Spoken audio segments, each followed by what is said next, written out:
Bom, então,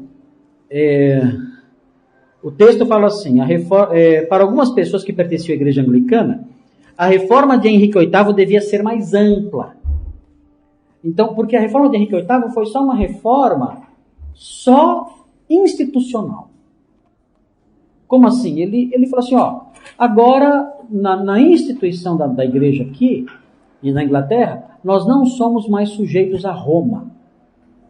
Então a igreja católica romana, nós não respondemos mais para ela. E todos os bens da igreja católica romana, agora são do Estado. São da igreja da Inglaterra. E além disso, as terras, os dízimos que iam para a Inglaterra, que iam para Roma, não vão mais, vão ficar aqui. Então, foi um rompimento com a igreja de Roma. E ele colocou um papa inglês, numa cidade no sul da Inglaterra chamada Canterbury, que até hoje é a sede da igreja anglicana. A sede episcopal da igreja anglicana é Canterbury. O arcebispo de Canterbury, ele é o chefe da igreja anglicana até hoje. Então ele mudou tudo. Só que ele não mudou as doutrinas. As doutrinas continuaram as mesmas. Aí é o que entra o que o texto aqui está falando. Algumas pessoas que pertenciam à igreja anglicana, a reforma de Henrique VIII devia ser mais ampla, indo além de questões institucionais e atingindo áreas de fé e doutrina. Esses grupos, por desejarem um retorno ao Novo Testamento em sua forma mais pura, foram chamados de puritanos. Já ouviram falar, né? Os puritanos. Eles vêm, as origens do puritanismo estão na igreja anglicana. Bom? Entre os puritanos havia os separatistas, que além de se opor a certos aspectos teológicos da igreja anglicana, também não aceitavam o controle estatal da igreja, crendo que esta devia ser independente. Esses puritanos foram chamados de separatistas, porque assim, o controle estatal da igreja sempre foi uma praga. Porque aí o que acontece? O Estado determina o que tem que ser dito na igreja. O Estado faz leis dizendo, essas pessoas só podem pregar as pessoas autorizadas pelo Estado. Então vocês não... Ou então o Estado diz assim, como aconteceu na Inglaterra, não vai mais ter pregação. Não tem pregação mais. O que tem vai ser leitura. Vocês têm alguns textos de um livro específico, vocês vão ler esses textos. Mas pregação não vai ter mais. Então, isso tudo era decorrente do controle do Estado. O Estado que dizia, não pode ser assim. A liturgia de vocês vai ser nesse livro aqui. Pagava os pregadores? Isso. E se alguém não autorizado pregasse, era considerado um criminoso. Ia preso. Então, a pregação era vista, inclusive, por alguns como uma ameaça, porque era um ato de rebelião.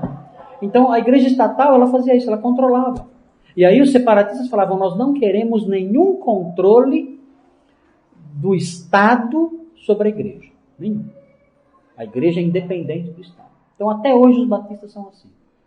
Nós não queremos um controle do Estado sobre a igreja.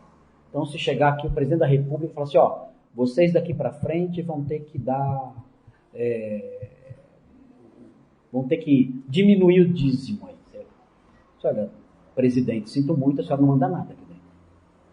Isso aqui é questão de liturgia, questão cultural, questão espiritual. Nós não obedecemos, em questões cultuais, nós não obedecemos o Estado. Nós obedecemos o Estado em questões comuns da vida. Então, vocês querem fazer um imposto? A gente vai pagar o imposto. Vocês querem exigir que o nosso prédio seja mais seguro? A gente vai cumprir as exigências. Mas questões de culto e de doutrina, vocês não vão dizer nada aqui. Agora é obrigado vocês cantarem tal hino. Nós não vamos cantar o que a gente não quiser. Então, essa é a visão separatista. O Estado não interfere na igreja. Ok? É por isso que o Estado tem raiva da igreja também. Ele quer mandar em tudo e a gente não obedece tudo. Então, diz assim, evidentemente, A coroa inglesa não via com bons olhos os movimentos puritanos separatistas e os considerava ilegais. Por isso, muitos desses grupos fugiram da Inglaterra e se fixaram em vários países. Então, foi muito comum alguns irem para a Holanda. A Holanda foi um país que recebeu muitos fugitivos da Inglaterra. Suíça também, pessoas fugiram. Entre esses, em 1609, uma congregação, entre eles, em 1609, uma congregação liderada por John Smith, refugiou-se em Amsterdã, na Holanda. Ali, John Smith teve contatos com os anabatistas e com os menonitas. Os menonitas eram um tipo de anabatista também. Sendo influenciados por esses movimentos no tocante ao retorno completo às Sagradas Escrituras, ao batismo somente de crentes e à rejeição do batismo infantil. Então teve esse contato e ele assimilou isso. Então aí os batistas começam a aparecer. Então batista é a mistura de igreja anglicana com menonita e com anabatista. Tudo misturou tudo e virou batista. Um fuá completo. Mas na época era muito comum isso acontecer, porque havia perseguição na Inglaterra. Em Amsterdã tem uma vila em Amsterdã, é uma vila onde tem a casa, uma das casas mais antigas de Amsterdã é nessa vila. E nessa vila tem uma igrejinha bem no meio, e é a igrejinha dos pais peregrinos. Os peregrinos que fundaram os Estados Unidos saíram dessa igrejinha e pegaram um navio chamado Mayflower e foram para os Estados Unidos, onde fundaram a nação americana. E era um grupo de pessoas que não queriam mais ficar na Inglaterra por causa dos problemas, com a coroa. Então eles primeiro foram para Amsterdã, se reuniram nessa igrejinha e de lá foram embora. Então em Amsterdã tem uma rua, essa rua tem uma porta. Na rua tem uma porta, uma porta bem estreitinha assim, uma vielinha. Quando você entra nessa vielinha, você sai nessa vila bem antiga. É muito bonito, uma vila. Você nem imagina que tem aquela vilazinha lá, escondidinha assim, no meio de Amsterdã. Então tem essa vila e no meio da vila tem a igrejinha lá, dos pais peregrinos. E nessa igrejinha tem uma placa. A placa diz que ali se reuniram os peregrinos que foram para os Estados Unidos. Então muitos falam que quem fundou os Estados Unidos foram os puritanos, foram os puritanos calvinistas. Alguns até brincam, falam que quem fundou os Estados Unidos foi Calvino. Calvino foi o fundador da nação americana, porque os puritanos que chegaram lá, eles eram calvinistas e saíram desse local, a Holanda. E também na Holanda surgiram os batistas. Ok, então a primeira igreja batista que aparece aí. Em 1612, Thomas Helwys e outros membros da igreja fundada por Smith voltaram à Inglaterra e fundaram em Londres a primeira igreja batista. É interessante notar que essa igreja, a princípio, praticava o batismo por efusão, mas já detinha os outros traços distintivos dos batistas, tais como a aceitação da Bíblia como autoridade final em matéria de fé e prática, a salvação pela graça mediante a fé somente, a separação entre a igreja e o Estado e o dever do governo de garantir a liberdade de consciência e de culto. Então isso aqui sempre foi próprio dos batistas, isso aqui. A defesa desses itens. Os batistas de convicção calvinista, que somos nós, aqui, também chamados de batistas particulares, originaram-se em 1633, a partir de um cisma da igreja liderada por Henry Jacob em Londres. Esse grupo, além de enfatizar as doutrinas reformadas, insistia no batismo dos crentes por imersão e tornou-se o segmento mais influente dentro do movimento batista inglês. Hoje os batistas particulares são a minoria, quase não tem mais. Espalhando-se para as mais diversas regiões do globo, os batistas muito cedo chegaram aos Estados Unidos. De lá veio para o Brasil o casal de missionários William e Amy Bagby. Por esse tempo já havia batistas americanos nas cidades paulistas de Santa Bárbara e Americana, mas suas igrejas eram voltadas apenas para a colônia estrangeira. O casal Bagby, em 1889, fundou em Salvador a primeira igreja batista brasileira. A partir daí, os batistas se espalharam por todo o país e em 1907 foi organizada a Convenção Batista Brasileira. Então, a história vai até aí. No Brasil, começou com esse casal.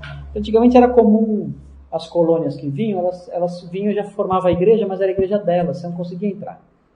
Então, você ia numa colônia russa. Lá tinha igreja, mas era russa, só tinha culto em russo. Colônia alemã, você ia lá, só tinha alemão e o culto em alemão. Então, os brasileiros não tinham onde ir. Aí o William Bagby formou uma igreja brasileira. Aí começaram os brasileiros a participar dos cultos. Hoje, essas igrejas de colônias, né, elas quase desapareceram porque os filhos nasceram e não falavam mais o idioma original. Então, foi sumindo. Eu nasci numa igreja russa. Eu ia na igreja, tinha os russos que não falavam português. E a igreja tinha versículos na parede, tudo escrito em russo. E os russos, eles não gostavam dos brasileiros. Os brasileiros iam na igreja, mas eles eram assim, discriminados. Então, tratavam mal, não ligavam pra gente. Era brasileiro, os brasileiros. E os russos, eles que estavam na diretoria, eles que escolhiam os pastores. Tudo. Com o passar do tempo, a liderança russa da igreja foi caindo, né? Os velhos foram morrendo, os filhos dos velhos se casaram com brasileiros, então foi mudando o perfil da igreja. Então não deixou de ser uma igreja russa. Hoje ela existe ainda, mas não é mais uma igreja russa. Mas quando eu nasci, ainda era uma igreja russa. Às vezes o pastor falava em português, ele falava assim: eu vou pedir para o irmão fulano orar. Ele levantava, o irmão fulano levantava e orava em russo. Só os russos entendiam, ele não estava nem aí por os outros. Então tinha essa discriminação assim. Não muito tempo atrás eu tive uma igreja alemã no centro da cidade, perto do hospital. E aí um prédio bacana, um alto morro lá, uns canais gigantescos para chegar em cima. Uhum. E ali conversando, eles abriam meio-dia para quem quiser orar, né? Nesse dia estava eu lá no prédio. E eles falaram que. Eu perguntei um pouco da história da igreja, né? Que a igreja toda em alemão, o rapaz que me atendeu na porta era um alemão e um brasileiro. Mas ele me explicou que eles estavam em processo de mudança, né? Para fazer o culto agora em português, alemão, português. Porque senão morre. Os missiólogos chamam isso de igreja transplantada. Tem a igreja plantada e a igreja transplantada. A igreja plantada é a igreja que as pessoas num local iniciam do zero. Então, por exemplo, a igreja de Atibaia, né, lá de Bragança, é uma igreja que foi plantada. Só iniciou do zero. Começou a reunião em casa, foi indo, tal. Começaram a vir alguns crentes, começou a formar. E aí formou uma igreja. Então, uma igreja plantada. Já a igreja transplantada, ela já chega formada. Então, a colônia russa, ela já chegou com uma igreja pronta. Eles só chegaram, se assentaram no lugar, levantaram o prédio, a igreja estava formada. Já tinha pastor, já tinha tudo lá. É uma igreja transplantada. Ela já veio pronta do país de origem. E o problema da igreja transplantada é que ela é fechada para estrangeiros. A igreja transplantada, ela tem a sua cultura, ela tem a sua língua, ela tem seus costumes. Ela já chega e fica lá. Não adianta alguém de fora querer entrar que não consegue. Então essa igreja transplantada, ela morre. Passa o tempo, ela morre. Ou ela abre e muda suas características, ou ela morre. Então muitas abriram, outras morreram. Ninguém queria mais, o pessoal morre, de origem morre, os filhos não querem ficar naquela coisa fechada, a igreja acaba desaparecendo. Os ingleses meteram muito cedo, né? Uhum. Iam fazer missões na Índia, na China e tal, mas quem frequentava nem tinha que falar inglês, né? Não tem como. Pelo costume inglês, né? Isso, aí não tem como. Se vocês forem para o Rio Grande do Sul, onde a colônia alemã é muito forte, e a colônia alemã tem muitos luteranos, vocês vão encontrar igrejas que viraram museus. São museuzinhos. Se eu não me engano, lá na Serra Gaúcha, eu visitei, eu não lembro agora a cidade que foi, acho que foi perto de onde tem aquele véu da noiva lá, que tem aquela cachoeira famosa, o véu da noiva que eles falam, na Serra Gaúcha. Lá perto tem uma igreja, que a igreja é um museuzinho. Eles têm túmulos em volta, como na Europa, tem túmulos em volta, e dentro dela tem os bancos, o púlpito, a Bíblia, tudo direitinho, só que não tem uma alma viva lá dentro. É um museu. É um museu. Então o turista chega, ele visita aquela igrejinha, tudo bonitinha, tudo. Mas o que aconteceu? Ela deixou de existir. Por quê? Era uma igreja transplantada. As pessoas foram morrendo, não tinha mais quem substituísse. Ficou lá aquela igreja como um patrimônio histórico. Está lá até hoje. Você vai lá visitar, você vê lá a igrejinha lá, dos imigrantes, uma igreja dos imigrantes. Bom, nessa figura que vocês têm aí, é uma figura do vitral. Esse vitral está na igreja do John Bunyan. É um vitral que está em Bedford, na Inglaterra, na igreja do John Bunyan. Então ele é um vitral que mostra ele escrevendo O Peregrino. Então é um dos livros mais famosos do mundo, e esse livro foi escrito por um batista, que era pregador ilegal. Ele foi preso porque ele pregava sem ter autorização da coroa. Então ele saía, depois ele preso, mesmo preso, ele fugia de vez em quando. Ia pregar escondido, né? O carcereiro liberava ele, falava, você vai, prega e volta para a cadeia. Né? E ele ia, pregava, escondido e voltava para a cadeia. Para passar a noite lá, para não prejudicar o carcereiro, né? Senão o carcereiro era punido. Mas ele tinha um acordo com o carcereiro, ele fazia isso. Ele tinha o dia certo, ele dar uma fugidinha, fazia a pregação dele e voltava depois. John Bunyan. Tem uma história muito bonita, John Bunyan, que foi um homem muito perverso, né? E se converteu e foi os livros dele, especialmente O Peregrino, causaram impacto tremendo no mundo todo. Bom, virando a página, você tem os 10 traços distintivos dos batistas. Então, que horas são agora? Não sei que horas são. Acho que é cedo. Cedo ainda, né? Então temos mais um tempinho bom para a gente poder ver pelo menos isso. Dá para a gente ver. Consegue. Estou perdendo a noção do tempo aqui com esse relógio. Então, tem aí os 10 traços distintivos. Primeiro traço distintivo. A adoção da Bíblia como única regra de fé e prática. Esse é o primeiro. Então, o texto clássico é 2 Timóteo 3,16. Vamos abrir lá. 2 Timóteo 3,16.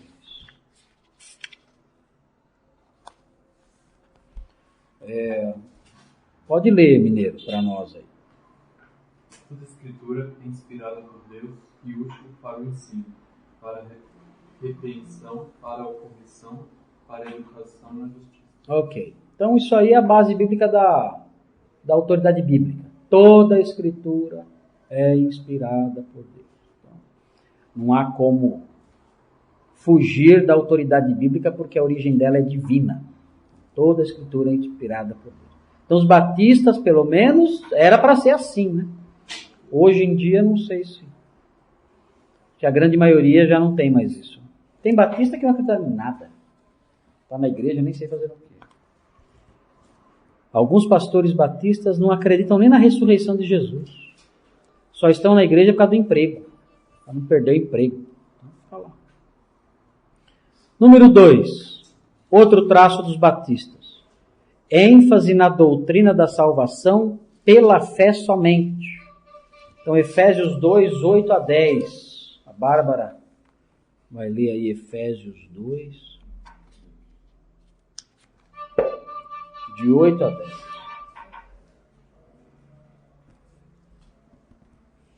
Espera só um pouquinho que o Júnior vai acompanhar aí também.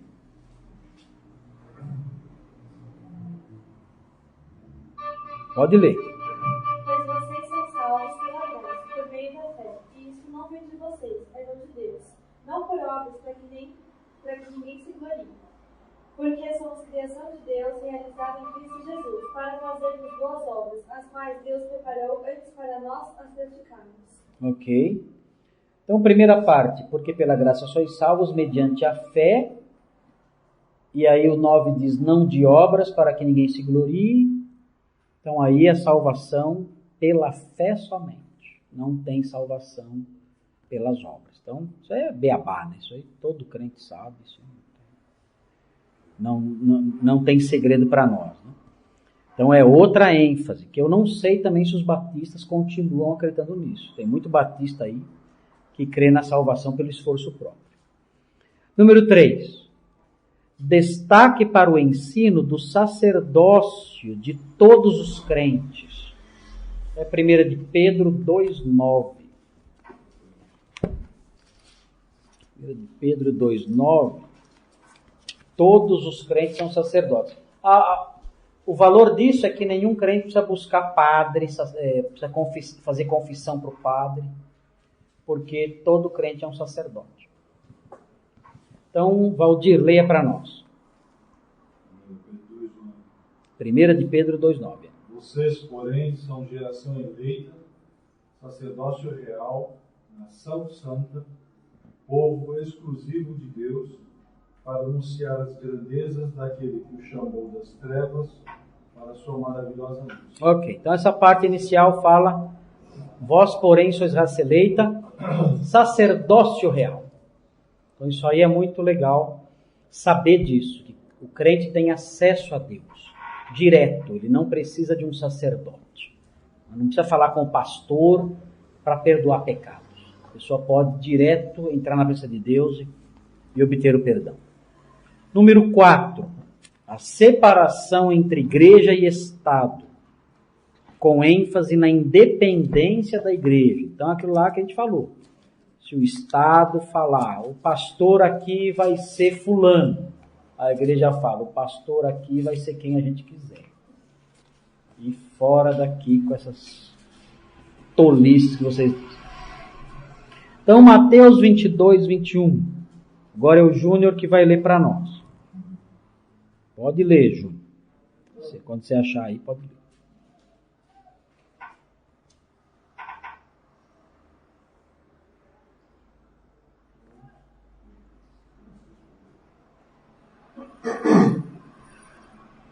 Eles responderam, são do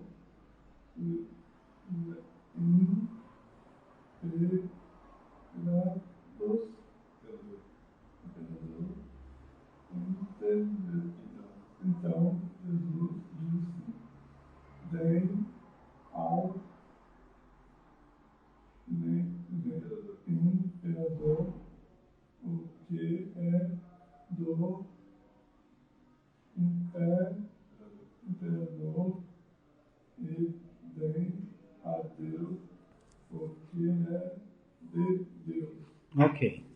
Então aqui Jesus separou as coisas, não separou? César tem o que é dele, Deus tem o que é dele. Está separado. Então esse princípio, né, ó, o que é dele, o que é de Deus é de Deus, esse princípio foi abraçado pelos batistas também. Então o imperador César tem a sua competência e os seus direitos. E Deus, as coisas de Deus estão separadas disso. Okay? Por isso os batistas são independentes do Estado. Não são contra o Estado. Né? Pelo contrário. Os batistas até aprovam o Estado, defendem o Estado. Mas são separados. Número 5. Autonomia de cada igreja local, que adota a forma de governo congregacional. O que é autonomia? Cada igreja local é independente. Outra igreja não manda aqui. Outra igreja não manda aqui. Aliás, até as congregações da nossa igreja, elas são autônomas. Elas governam a si próprias. Lá na igreja de Atibaia, eles decidem excluir uma pessoa. A gente aqui não tem que aprovar. Eles excluem. Eles decidem receber membros novos. A gente não tem que aprovar. Eles recebem. A gente aqui coloca na ata, né? Coloca lá na ata. Mas não tem, eles têm autonomia como igreja. Se quiserem fazer um programa especial, eles fazem. Tudo, eles têm essa liberdade. Então, cada igreja é livre. E a forma de governo é congregacional. O que significa? Que quem tem a palavra final é a congregação. Por isso, quando tem que receber alguém ou excluir alguém, eu levo para a igreja. A igreja que escolhe. Não. Sim ou não. A igreja que decide. Vai batizar alguém. A igreja que decide. Então, são decisões que cabe à congregação. Eu não posso chegar e falar, não, vai ser e acabou. Porque o modelo é congregacional. Então, vamos ver Mateus 18, 17, por exemplo. Estava aí já. Mateus 18, 17. Mateus, poxa, perdi aqui. Estava aberto.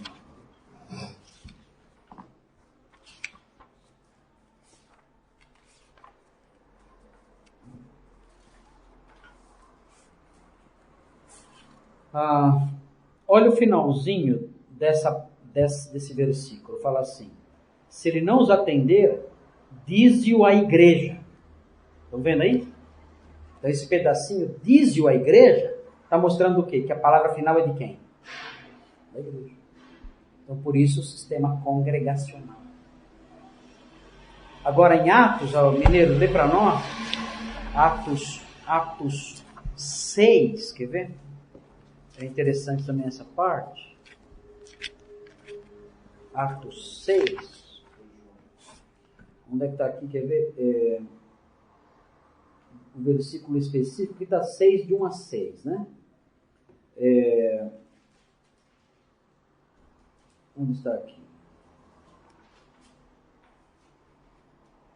Veja o versículo 3. Pode ler. Atos 6, 3.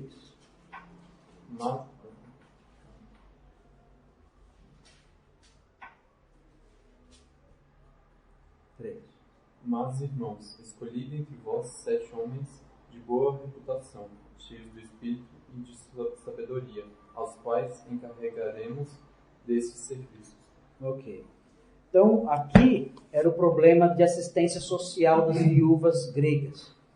Aí os apóstolos falaram aqui, escolham entre vocês 7 homens. Então eles passaram a decisão para quem? Para a igreja. Os apóstolos disseram para a igreja, escolham vocês os diáconos. Aí a igreja escolheu os diáconos, levaram para os apóstolos. Os apóstolos então impuseram as mãos e eles foram investidos nessa função. Então é uma prática comum na igreja de Atos, a igreja participar das decisões. Então por isso aqui na igreja tem a assembleia, tem as reuniões especiais, tem as decisões da igreja, porque nós entendemos que é a congregação que decide as coisas. Aí você vai numa igreja católica. As pessoas da igreja decidem alguma coisa na igreja católica? Nem sabem o que acontece. Você vai na Igreja Universal do Reino de Deus. O povo decide alguma coisa? Nessa igreja? Só o Papa deles lá decide e faz o que quer.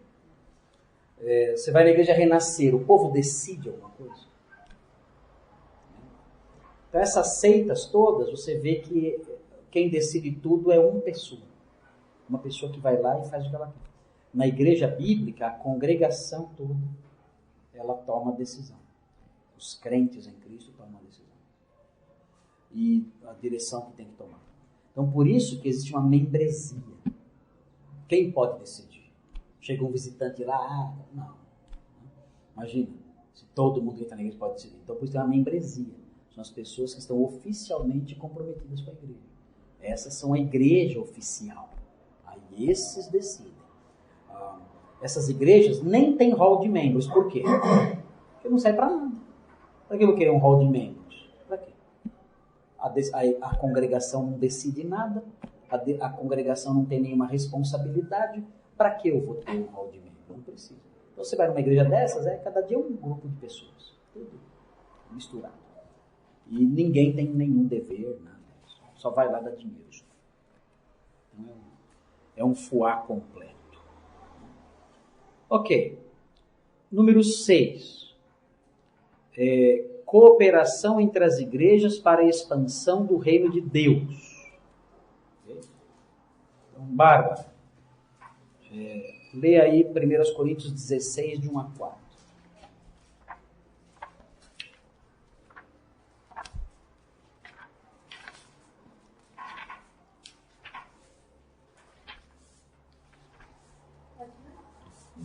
Pode. Quanto à coleta para o povo de Deus, façam como ordenei às igrejas da Galácia. No primeiro dia da semana, cada um de vocês separe uma quantia, de acordo com a sua renda, reservando-la para que não seja preciso fazer coletas quando eu chegar. Então, quando eu chegar, entregarei cartas de recomendação aos homens que vocês aprovarem e os mandarei para Jerusalém com a oferta de vocês. Se me parecer conveniente também, eles me acompanharão. Ok. O que é que está acontecendo aqui? A igreja de Corinto, ela está levantando dinheiro para ajudar os pobres da igreja de Jerusalém. Porque em Jerusalém teve uma fome muito grande. Então, uma igreja está ajudando a outra. Então, isso é um princípio importante também na Bíblia.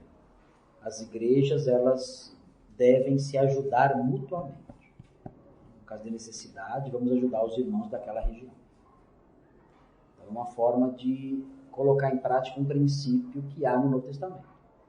Uma igreja ajudando a outra. Hoje em dia, uma igreja perseguindo a outra. O que acontece muito é isso. Já teve muito problema de igreja perseguir outra igreja. Competições políticas, invejas, medo de que a outra igreja cresça e a minha não. Então isso acontece, mas isso é antibíblico. Na Bíblia, uma igreja tem que cooperar com a outra. Claro que a gente não vai cooperar com seita, mas se a igreja é bíblica, é uma igreja séria, o nosso dever, numa necessidade, é cooperar com essa igreja se ela passar por algum problema. Não sei quem está comentando, não sei se foi um missionário, mas não sei quem foi. Falou que lá no Rio de Janeiro, ele estava atuando lá, que tem uma rua, uma avenida lá, que era muito hilário, né? Porque era uma igrejinha colada na outra. Assim. Você escolhia. Você andava na rua e como se fosse lojinha, assim. Uma portinha do lado da outra. Ficava até confuso, não fazia o culto aqui, o outro lá, tinha parado, o outro estava começando lá. Ficava uma bagunça. O problema é quando viram competidores entre si.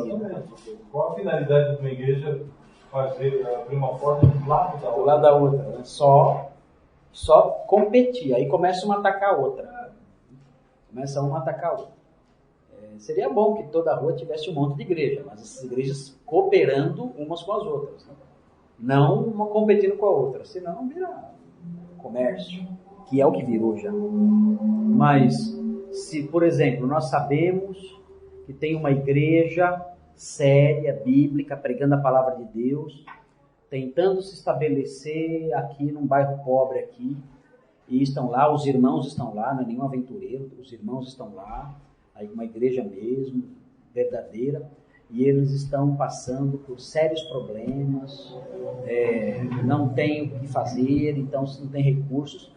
A igreja, as igrejas bíblicas, a nossa igreja, devem avaliar a possibilidade de ajudar para que esses irmãos não padeçam. Né? Por exemplo, há uma calamidade, né, no Rio de Janeiro, como aconteceu, e os irmãos lá de uma igreja começam a passar fome. Então a nossa igreja vai mandar uma ajuda para esses irmãos, não vai mandar para todo mundo, vai mandar para esses irmãos uma ajuda, um socorro, para que eles tenham suas necessidades supridas.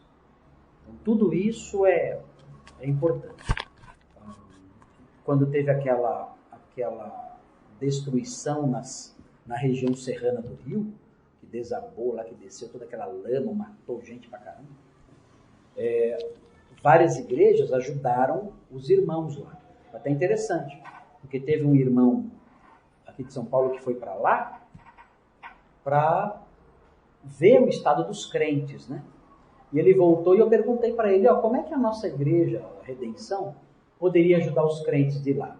Ele falou assim para mim, pastor, o pastor lá pediu para parar de mandar coisa.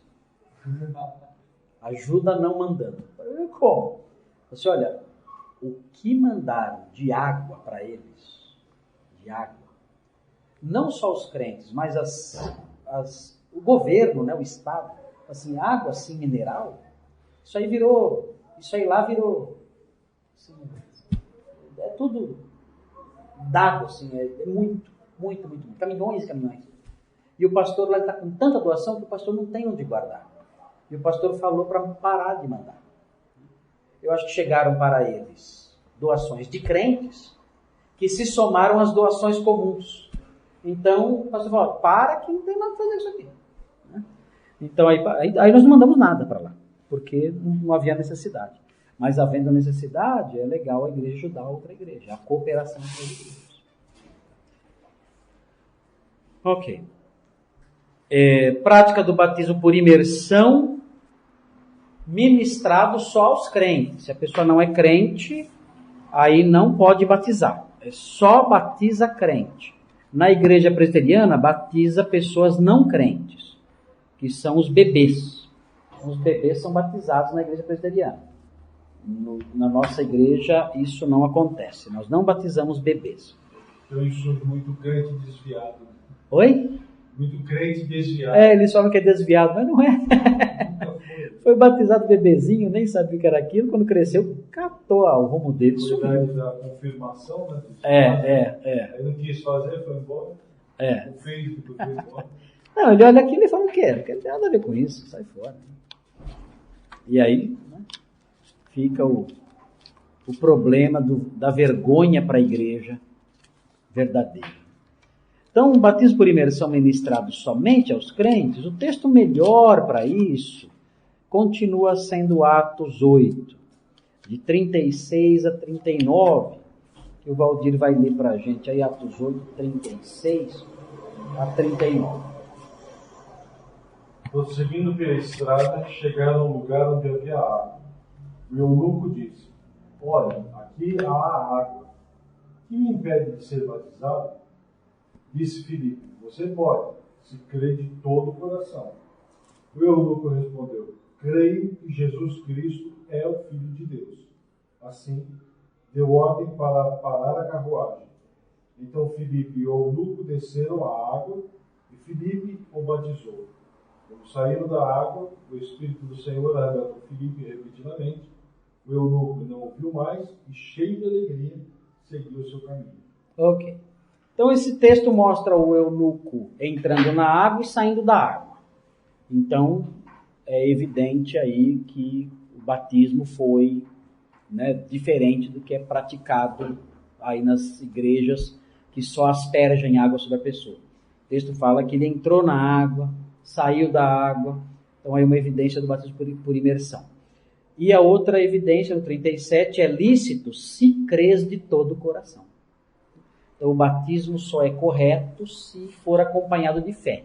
Se não, ele não vale nada. Outro dia num site presbiteriano, eu coloquei esse versículo e perguntei para eles, né? Falei, olha, aqui o texto fala é lícito se crês de todo o coração. Como a gente pode aplicar esse texto a uma criancinha que não crê de todo o coração? O batismo dela é lícito sem ela crer de todo o coração? Estou esperando a resposta até hoje. Ninguém respondeu isso. Eu tinha uma resposta. Eu falei, eu tenho uma resposta para vocês, mas eu não vou falar. eu vou esperar vocês falarem. Não falaram não. Tá? Porque a resposta que eles poderiam dar é que esse versículo não está em alguns manuscritos. E realmente esse versículo tem alguns manuscritos que ele não está. Ele não figura em alguns manuscritos. Vocês poderiam falar assim, não, isso aqui é um acréscimo, isso aqui não existe na Bíblia. Mas mesmo se a gente aceitar que isso aqui é um acréscimo, o que a gente tem aqui é um conceito muito antigo da igreja primitiva. Se foi inserido aqui por algum crente do passado, a gente descobre como pensava a igreja antiga. E a igreja antiga dizia o que então? Batismo lícito é só se a pessoa crê. Então, de qualquer jeito, esse versículo é um versículo que vai contra o batismo infantil.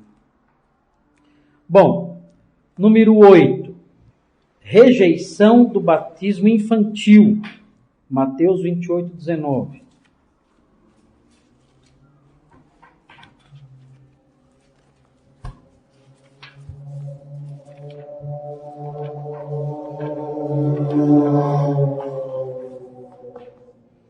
Mateus 28, 19. Júnior, você que vai ler agora? Você, né? Então vai. Portanto, vão a todos os povos do mundo e façam com que sejam meus seguidores, batizando esses seguidores em nome do Pai, do Filho e do Espírito Santo. Ok? Então, como é que faz discípulo? Batizando. Então, batismo é uma forma de fazer discípulo. Então, não há como fazer isso com um bebê. Como é que o bebê vai ser um discípulo? Ele é um bebezinho, ele não entende. Então, esse texto aqui, ele mostra que a tarefa do pregador, primeiro, é conquistar o discípulo. Ele se torna um discípulo. Ele se tornou um discípulo, então vou batizar. É assim que funciona. Não tem sentido batizar alguém que não é discípulo. As duas coisas estão conectadas. Então, o batismo infantil, ele não é assim. Você batiza e não tem nada daquilo. O que você obtém daquilo? Nada. O bebê não é um discípulo e nem vai ser nos próximos anos. Então não tem sentido. O batismo infantil não tem lógica nenhuma na Bíblia. Bom, número 9. Consideração do batismo e da ceia do Senhor como símbolos de verdades espirituais e não como sacramentos. As igrejas sacramentalistas entendem que o batismo e a ceia são meios que a pessoa tem para alcançar alguma graça. Por isso, algumas igrejas não rejeitam o sacramento para ninguém, porque é um meio da pessoa receber graça. Nós não cremos que os batismo e a ceia sejam sacramentos, mas sim símbolos que apontam para verdades benéficas, né? E espirituais importantes para nós. Então, o primeiro é o batismo, Romanos 6,4. Vou ler aqui Romanos 6,4. Romanos 6,4. Fomos, pois, sepultados com ele na morte pelo batismo, para que, como Cristo foi ressuscitado entre os mortos, pela glória do Pai, assim também andemos nós em novidade de vida. Então, aqui o batismo seria o símbolo de morte e ressurreição. E a ceia do Senhor, 1 Coríntios 11, 24 e 25, o Mineiro vai ler para nós.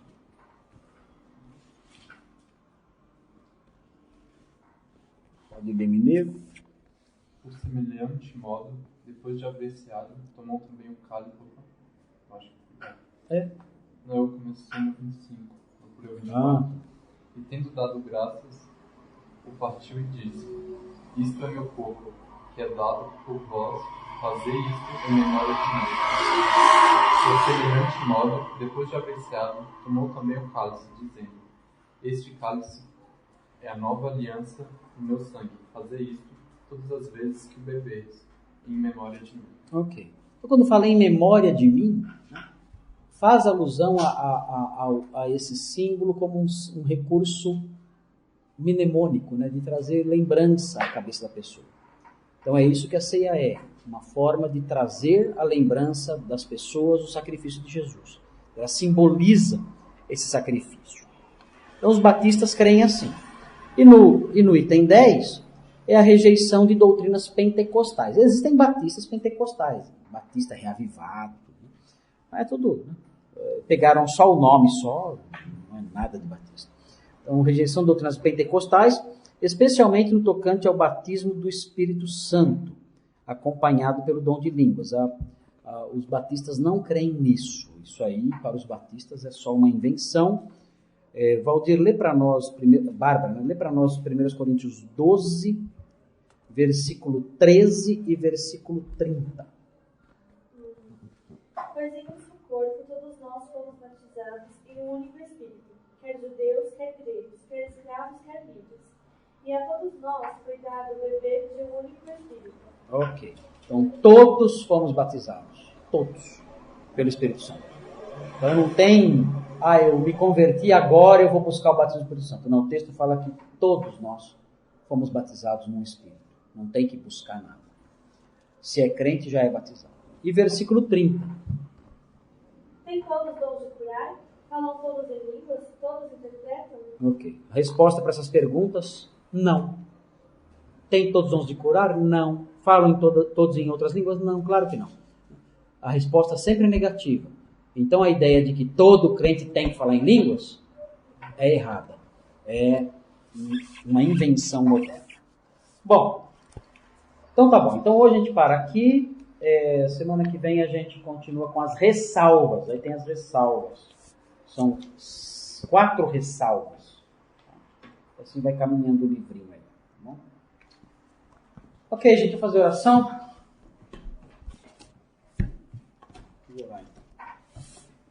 Oremos. Senhor Deus, obrigado por essa classe, pelo que pudemos recordar e aprender hoje. E vem nos abençoar nas nossas necessidades, nossas lutas. Abençoa para que tudo seja sanado, resolvido na nossa vida espiritual, nossa vida cristã. Que as dificuldades que nos impedem de prosseguir com mais velocidade sejam removidas e que, por sua graça, nós experimentemos paz e crescimento através dessas coisas que estudamos hoje. Abençoa a nossa tarde e logo mais à noite o nosso culto também esteja conosco. Nós pedimos isso em nome de Jesus. Amém.